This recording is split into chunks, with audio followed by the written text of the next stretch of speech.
Cinema షూటింగ్లు చేయడం ద్వారా, ఎందుకంటే సినిమా అనేది ఒక అద్భుతమైన మీడియం. అది ప్రజలకు చేరువయ్యేంత విధంగా మరెవరూ చేరువ కాలేరు.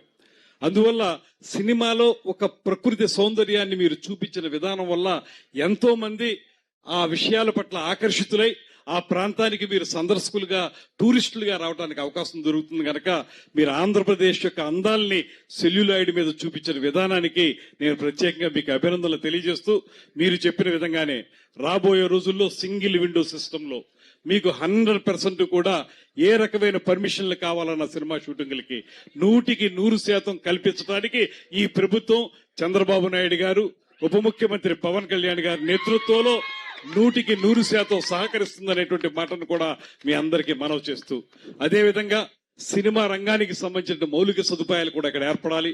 స్టూడియోలు కానీ, రికార్డింగ్ థియేటర్లు కానీ, రీ రికార్డింగ్ థియేటర్లు కానీ, డబ్బింగ్ థియేటర్లు కానీ ఇవి కూడా ఇక్కడికి రావాల్సిన అవసరం ఉంది.